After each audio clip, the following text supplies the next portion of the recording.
Hello guys, আশা করি সবাই ভালো আছেন। আজকে আপনাদের সামনে একটা নতুন একটা বাংলা ভিডিও নিয়ে হাজির হলাম। সেটা হচ্ছে প্যারিস কর্নারের রিফাকাত। সো এটা হচ্ছে ওয়াইএসএল বেবি ক্যাটের ক্লোন এবং অ্যাকচুয়ালি একটা ভালো একটা জিনিস। সো চলুন তাহলে এটা নিয়ে ডিসকাস করা যাক।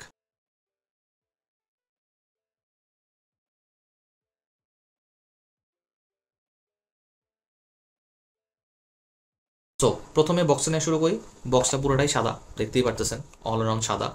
রিফাকাত উপরে দিয়ে লেখা, বক্সের সামনে রিফাকাত উপরে দিয়ে লেখা, প্যারিস কর্নার নিচে দিকে বক্সের উপরের সাইডে প্যারিস কর্নারের লোগো। বক্সের একটা সাইডে ওরকম কিছু নয়, জাস্ট নিচে প্যারিস কর্নার লেখা, আর একটা সাইডে পুরোটাই ব্ল্যাঙ্ক। ঠিক আছে, দেখতেই পারতেছেন।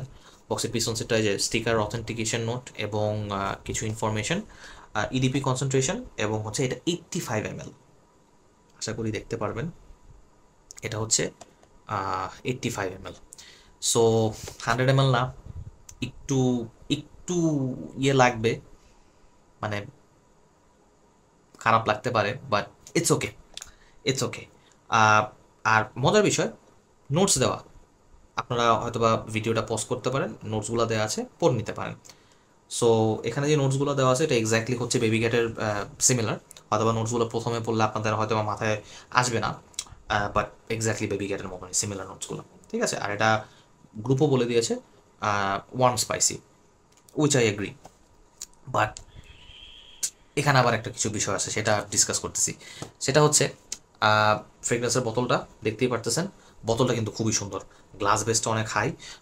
আপনারা যদি লাতাফার যে আনাবের যে সিরিজটা আছে, ওই সিরিজের মতনই বোতল স্টাইলটা, মানে গ্লাস বেসটা বেসিক্যালি অনেক অনেক বড়, আর গ্লাসটা ভারী, মানে বোতলটা ওভারঅল ভারী আছে। ঠিক আছে, দেখতেই পারতেছেন এখানে পুরাটাই sticker. So this is kind of a nice touch. Rifaqat, Paris corner logo, এই আর কি। সাইডে ওরকম কিছু নাই, নিচে কোনো স্টিকার নাই, একদম খালি। পিছনে রিফাকাত লেখা আর বোতলের মধ্যেই নোটসগুলো লেখা আছে। ক্যামেরা পিক আপ করবে কিনা এক্স্যাক্টলি শিওর না, বাট বোতলের মধ্যেই বেসিক্যালি ফ্রেগরেন্সের নোটগুলো লেখা আছে পেছনে, which is kind of a nice deal too. আপনার যদি বক্স যদি ফালাই দেন অসুবিধা নাই, পিছন থেকেও নোট দেখে আপনারা মিলাইতে পারবেন, উইচ ইজ কাইন্ড নাইস। ক্যাপের ক্ষেত্রে ক্যাপটা একটু ভারী আছে, প্লাস্টিক, একটু ভারী, কোয়ালিটি ভালো। ক্যাপটা ক্লিক করে না, স্নাক ফিট, বাট ওকে। ক্যাপ ধরে তুললেন না, বোতল ধরে তুলবেন অবভিয়াসলি। সো এটা গেল ক্যাপের ব্যাপারে। স্প্রেয়ারটার ব্যাপারে দেখেন, স্প্রেয়ারটা পুরাটাই কালো, কোনো অসুবিধা নাই। বাট স্প্রেয়ারের উপরে কোনো ডিজাইন ডিজাইন কিছু করা নাই, উইচ ইজ ওকে। কারণ ডিজাইন করা থাকলে একটু ভালো লাগে, প্রেজেন্টেশন একটু কিছু অ্যাড হয়, মানে বোতলের দিক দিয়ে, বাট দ্যাটস ওকে, অসুবিধা নেই। সো স্প্রেয়ারটা স্প্রে করে দেখাই।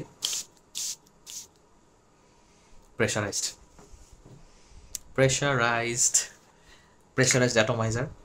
সো এই প্রাইসে আপনারা প্রেশারাইজ পাচ্ছেন, আপনাদের অনেকের ক্ষেত্রে খুশি হওয়ার কথা। বাট আমি সবসময় বলে আসছি, প্রেশারাইজ অ্যাটমাইজার আমার খুব একটা বেশি ফেভারিট না। কারণ মানে একটু বাতাস হলে মানে স্প্রেটা এদিক ওদিক চলে যায়। বাট আপনাদের অনেকের ক্ষেত্রে প্রেশারাইজ অ্যাটমাইজারটা আপনারা অনেকে প্রেফার করেন, যেটা it's it's it's quite fine. ঠিক আছে, সো আপনাদের জন্য সুখবর, প্রেশারাইজ অ্যাটমাইজার। সো এটার মধ্যে এখন আপনারা যারা বেবি ক্যাট খুঁজছেন, বাট বেবি ক্যাট দেখেন, বেবি ক্যাটের প্রাইসটা আমি যতটুকু টেস্টারের প্রাইস দেখেছিলাম, 20,000 নাকি 21,000 দেখেছিলাম টেস্টারের প্রাইস, তাও আবার কয় বছর আগে, আমি ঠিক মনে করতাম অলমোস্ট বছর দেড়েক আগে। ঠিক আছে, 20-21 হাজার, এখন মেবি এটা আরও দাম বেড়ে গেছে। বেবিকে জাস্ট টেস্টার বললাম, জাস্ট টেস্টার, আমি ফুল প্রেজেন্টেশন বাদ, ওটা মাথায় আনি না। সো টেস্টারের প্রাইসই 1-1.5 বছর আগে সামথিং 20-22 ছিল, এখন তাহলে কত হবে আপনারা আন্দাজ করে নিন। তো বেবি ক্যাট এত দাম দিয়ে সবার পক্ষে তো কেনা সম্ভব না অবভিয়াসলি। আমাদের ফ্রেগ্রেন্স কমিউনিটিতে কিছু, আই উড সে 1 থেকে 2% of the people R able to afford baby cat honestly. ঠিক আছে, এবং আমার বেবি ক্যাট কেনার সামর্থ্য থাকলেও আমি বেবি ক্যাটের পিছনে আমি এত খরচ করব না। কারণ baby cat obviously it's a very good DNA, don't get me রং, অনেক ভালো একটা ফ্রেগ্রেন্স। বাট 21-22 হাজার, ইনফ্যাক্ট আরও বেশি হতে পারে এখন, এত টাকা দিয়ে টেস্টার একটা ওয়াইস, পারফরমেন্সও ভালো আছে, বাট আমার মনে হয় না বেবি ক্যাট মানে ইকোনমিক্যালি আমার কাছে ফাইন্যান্সিয়ালি ফিজিবল লাগে না। ঠিক আছে, সো ওইটার হিসাব করলে this is a very good option আপনাদের জন্য। সো এইটা ওই বেবি ক্যাটেরই ক্লোন, বাট সিমিলারিটি বলতে গেলে এই 75% বলবো, 75, 70-75%। তো ওই হিসাব করলে কিন্তু এটা অনেক ভালো একটা ক্লোন, অনেক ভালো। বেবি ক্যাট ক্লোন করা কিন্তু এত সহজ না। অথবা যদি আপনারা বেবি ক্যাটের একটা চিপার অল্টারনেটিভ খুঁজতেছেন, আই উড সে রোজান্ডো ম্যাটিউ 5, সেটাও বেবি ক্যাটের মতনই স্মেল, বাট ওইটার প্রাইসও প্রায় ওই 10,000, 9-10 হাজারের রেঞ্জের মতো। লাস্টবার যতটুকু দেখেছি, এখন বাড়তেও পারে, আমাকে প্রাইস নিয়ে কোট করেন না, বাট লাস্টবার যখন দেখেছি আর কি 9-10 ছিল, এখন বাড়তে পারে। সো ওইটাও বেবি ক্যাটেরই সাবস্টিটিউট, মানে অনেক similar baby cat Rosendo Mateu 5। But anyways, coming to Rifaqat, ঠিক আছে, এখানে যে নোটসগুলো আছে নোটসগুলো আমি আপনাদের পড়ি। Elemi, pink pepper, black pepper, saffron, olibanum, vanilla, cedarwood. আচ্ছা, এখান থেকে তাহলে আপনারা কী কী পাচ্ছেন? সবগুলো নোট কি পাচ্ছেন? নো, সরি টু সে, সবগুলো নোট আপনারা এখান থেকে পাবেনও না, বুঝবেনও না। তো এখান থেকে সবচেয়ে বেশি প্রমিনেন্ট কোনটা পাওয়া যায়? পিঙ্ক পেপার পাবেন, এলিমি এলিমি হালকা পাবেন, খুব একটা বেশি না, আর আপনারা ভ্যানিলা পাবেন, সিডারউড পাবেন, আর অ্যাম্বার পাবেন।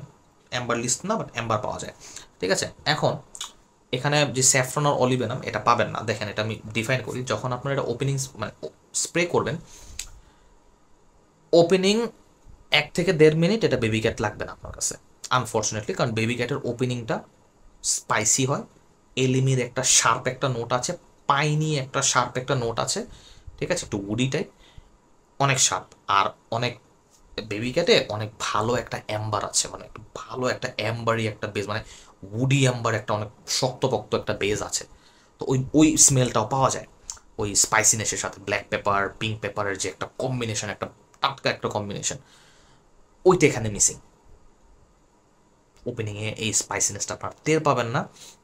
তো 1-2 মিনিট পরে আপনার আস্তে আস্তে পিঙ্ক পেপারটা পাওয়া শুরু করবেন, ঠিক আছে। পিঙ্ক পেপারটা হচ্ছে একটু হালকা, এটা গোলাপের মতো স্মেল। এখন গোলাপ বলতে গেলে ওই টাইপেরই, ঠিক আছে, মনে করেন স্পাইসি রোজ, বাট গোলাপ মানে অত প্রমিনেন্ট না, বাট রোজি রোজি আর কি, রোজি রোজি টাইপ, কিন্তু একটু স্পাইসি। ব্ল্যাক পেপারের মতো নাকে ধরায় দেন আপনি, স্পাইস বমের মতন ওরকম ব্ল্যাক পেপার না, ঠিক আছে।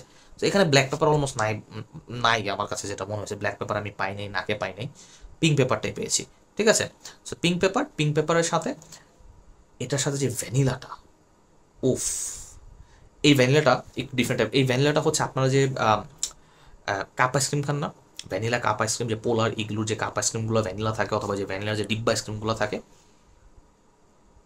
আইসক্রিম ভ্যানিলা, ভ্যানিলা আইসক্রিম, এটা ভ্যানিলা হচ্ছে ভ্যানিলা আইসক্রিম টাইপ।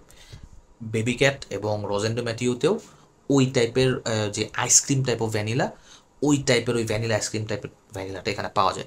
রোজেন্ডো ম্যাটিউটা একটু অ্যাম্বার হেভি, অত বেশি আইসক্রিম পাওয়া যায় না, একটু অ্যাম্বার হেভি। যেখানে বেবি ক্যাটের ড্রাই ডাউনটা, ওইটার মধ্যে ওই যে আইসক্রিম টাইপ অফ যে ভ্যানিলাটা আছে, ওইটা কিন্তু ভালোভাবে বোঝা যায়, ঠিক আছে। এটার সাথে একটা উডি একটা ক্যারেক্টার আছে, এবং সুন্দর একটা অ্যাম্বারের একটা ক্যারেক্টার আছে।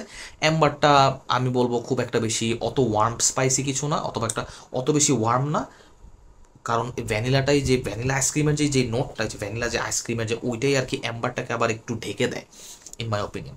বাট ওভারঅল খুবই সুন্দর একটা স্মেল। পিঙ্ক পেপার, ভ্যানিলার বেসড একটা একটা উডি সর্ট অফ একটা স্মেল থাকবে, যেটা কিনা খুবই ভালো।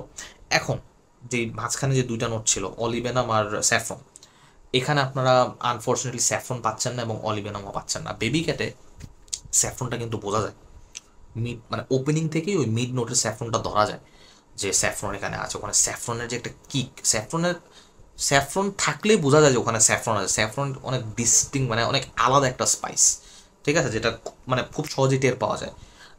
আর অলিভেনামের কারণে দেখবেন যে বেবি ক্যাটের মধ্যে একটা হালকা অ্যাম্বার স্মোকি টাচ থাকে। স্মোকি বলতে গেলে ইনসেন্স না, ওর অত ইনসেন্সই না, বাট একটা স্মোকির একটা লাইক লিঙ্গারিং একটা থাকে না, একটা মিস্টিরিয়াস টাইপ ওরকম থাকে আর কি। খুবই ভালো একটা মানে ফিনিশড পলিশিং একটা নোট আর কি। তো যাই হোক, তো এই দুইটা আনফর্চুনেটলি এটার মধ্যে নাই। এখন অনেকের ক্ষেত্রে বেবি ক্যাটটা একটু স্পাইসি লাগতে পারে ওই স্যাফরনের কারণে, এবং অলিভেনামের কারণে একটু স্মোকি টাইপ একটু এরকম লাগতে পারে। সো আপনারা যদি বেবি ক্যাটেরই যদি আর একটু সুইট, মানে একটু আইসক্রিম বেসড ভার্সন চাচ্ছেন, গো ফর রিফাকাত। অনেকের কাছে অনেক সময় ইয়ে হয় যে অরিজিনালটা ভালো লাগে না, ক্লোনটা ভালো লাগে, যেরকম আলট্রামেলের ক্ষেত্রে হয়। অনেকের কাছে দেখবেন আলট্রামেল ভালো লাগে না, 9PM ভালো লাগে। তো আমার মতে যে অনেকের ক্ষেত্রে হয়তো বা এই কেস এটা হতে পারে, এটা হতে পারে, হয়তো বা এটা আপনাদের কাছে একটু বেটার মনে হতে পারে। অত স্পাইসি না, এটা একটু সুইটনেসের দিকে বেশি যায়, যেখানে বেবি ক্যাটটা হচ্ছে স্পাইসি ক্যারেক্টারটা একটু বেশি। তো এটাই বেসিকলি। পারফরমেন্সের দিক দিয়ে যদি আসি, আমার কাপড়ে আমি এটা 10টা স্প্রে করেছিলাম, বাট আমি বলবো এটার স্প্রে করলে আপনারা 10-12টা স্প্রে করেন, একটু হেভি যায়েন। প্যারিস কর্নার, ইয়েস, পারফরমেন্স একটু কম, বাট স্টিল পারফরমেন্স অ্যাকচুয়ালি খারাপ না, ভালো। আমার কাপড়ে 10টা স্প্রেতে আমি 1 ঘন্টার মতন পারফরমেন্স পেয়েছি। আপনারা 12-13টা করলে হয়তো বা আপনারা 1 ঘন্টা 15 মিনিট, 1.5 ঘন্টাও পেতে পারেন যদি ওয়েদার অনেক ভালো থাকে, ঠিক আছে, 1.5 ঘন্টাও পেতে পারেন। সো ইটস কাইন্ড অফ মানে প্রজেকশন ওয়াইজ আমি বলবো টাকা অনুযায়ী ঠিকই আছে, অসুবিধা নাই। আর লঞ্জিভিটি ওয়াইজ আমার কাপড় এটা 7 ঘন্টার মার্কে গিয়েছে, যেটা কিনা খুবই আমার কাছে মনে হয়েছে রিজনেবল, ওকে, ফাইন। মানে আপনার যতটুকু মানে কাজ করার টাইম অথবা যতটুকু আপনার দরকার ততটুকুই আপনাকে দিচ্ছে, টোটালি ফাইন, অসুবিধা নাই। এখন এটার কোথায় কোথায় ব্যবহার করতে পারবেন, এটা সবচেয়ে বেশি ব্যবহার করা যাবে যদি আপনার যে 1-to-1 যে ইন্টারাকশনগুলো আছে না, যেরকম ডেটিংয়ে যাচ্ছেন অথবা মুভি নাইটে যাচ্ছেন, সামথিং ওই ওই ওই লাইনের, হয়তো বা লং ড্রাইভে যাচ্ছেন আপনি আর আপনার আদার হাফ, সামথিং লাইক দ্যাট। তো ওই টাইমে যে 1-to-1 যে এনকাউন্টারগুলো আছে, ওই টাইমে আই গেস এটা অনেক ভালো একটা অপশন হবে, ঠিক আছে। এটা দিয়ে আপনারা আশা করেন না যে বিয়েতে যাবেন অথবা সামনে বড় লাভ পার্টি, নো। এটা দিয়ে ওইটা, এটা মানে বেবি ক্যাট আসলে এটার জন্য না। বেবি ক্যাট মোরলেস একটু 1-to-1 এনকাউন্টার টাইপ ফ্রেগরেন্স, এটাও অ্যাকচুয়ালি সেম কাইন্ড অফ ওই সিমিলার ওই জিনিসটাই আর কি এটা ফলো করে, ঠিক আছে। আর এটারও তো ওই পাওয়ারও নাই যে ওয়েডিংয়ে গিয়ে অথবা বড় কোনো পার্টিতে গিয়ে যে এটা অত নিজেকে এক্সপ্রেস করবে, এটার অত পাওয়ার নাই আনফর্চুনেটলি। বাট দাম অনুযায়ী projection, performance, smell fine. Alcohol blast কিন্তু ওরকম নাই। প্যারিস কর্নার ব্যাপার চিন্তা করেন, প্যারিস কর্নার আগে কি ছিল, খুব একটা ভালো কিছু ছিল না। বাট রিসেন্টলি ওরা ওদের জুসগুলো অনেক আপগ্রেড করেছে এবং আই এম প্রিটি হ্যাপি যে ওরা ওদের নিজেদের কোয়ালিটি আপগ্রেড করতেছে, কম্পিটিশনের সাথে ওরা তাল মিলিয়ে চলতেছে, which is very nice to see. এটা একটা গেল। এখন যদি আমি এটার বয়সের ক্ষেত্রে বলি, কোন কোন বয়সের জন্য ভালো হবে, আমার মনে হয় একটু ম্যাচিওর মানুষদের ক্ষেত্রে একটু ভালো হবে। একটু মানে ইয়ে টাইপের ফ্রেগরেন্স তো, মানে একটু কাছে টানার টাইপ একটু ফ্রেগরেন্স, মানে একটু সিডাকটিভ টাইপ মনে হয় অনেক ক্ষেত্রে। তো আমার মনে হয় 23+, মানে 23 বছরের উপরে I think it would be good. আমার মনে হয় না বাচ্চাদের এটা ওয়্যার করা উচিত। 18 আমার মনে হয় না তাদের জন্য এটা খুব একটা ভালো, but definitely they will like the smell a lot, but ওদের ওখানে কতটুকু স্যুট করবে দ্যাটস আ ডিফারেন্ট কেস। আর আমার মনে হয় না এত ছোট বয়সের বা বাচ্চাদের এরকম খেলাধুলা করা উচিত, এটা বড়দের জন্য শুধু। বাট এনিওয়েজ, আমার কাছে এটা একটু ম্যাচিওর টাইপ মনে হয়েছে সেন্ট প্রোফাইলটা। সো একটু বয়স হইলে মানে মুরব্বি মুরব্বি সাউন্ড হচ্ছে, বাট না, বাট ওই একটু টাইপ একটু ম্যাচিওর হলে you can definitely wear this one. আর এটাই বেসিকলি বলার। আর এটার সাথে যদি আমি মানে এটা কাদের জন্য আমি নিতে বলবো, যারা হয়তো বা বেবি ক্যাট খুঁজছেন ভালো প্রাইসে, অথবা রোজেন্ডো মেটিও আপনাদের কাছে একটু এক্সপেন্সিভ লাগতেছে, মানে ফর দ্য ম্যাস পিপল আমি বলবো, যদি আপনার একটু ওই টাইপের স্মেল খুঁজতেছেন, আই গেস রিফাকাত প্যারিস কর্নারটা দেখতে পারেন, রিয়েলি নাইস। আর বিগ থ্যাঙ্কস টু রবিন ভাই, যদি আপনারা এরা ডিক্যান ট্রাই করতে চান, অবভিয়াসলি আপনারা যদি প্যারিস কর্নার উপর ইনভেস্ট করেন, আমি হাইলি রেকমেন্ড করবো আগে অন্তত ডিক্যানটি একটু ট্রাই করে দেখেন, কারণ যে কোনো ফ্রেগরেন্স আসলে অনেস্টলি আমার মতে ট্রাই করে নেওয়াটাই ভালো। আর ডিক্যানটা ট্রাই করলে যেটা ভালো হয় কি, যে আপনারা অ্যাটলিস্ট মানে কয়েকবার ওয়্যার করতে পারবেন, মানে 1-2বার 3বার 4বার ওয়্যার করলে তাহলে আপনারাও বুঝতে পারবেন যে ফ্রেগরেন্সটা আপনার সারাদিনে ফ্রেগরেন্সটা কীরকম লাগতেছে, আপনার কীভাবে চেঞ্জ হচ্ছে, সারাদিনে আপনাকে ফ্রেগরেন্সটা কীরকম স্যুট করতেছে। কারণ আমরা অনেকেই আছি যারা কী করি জানেন, হয়তো বা সুন্দরায় যাই অথবা সামথিং লাইক কিছু একটা যাই, মিট আপে যাই, 1-2বার স্প্রে করি, স্নিফ করি, ও অনেক ভালো লাগছে, ডিরেক্টলি কিনে ফেলি।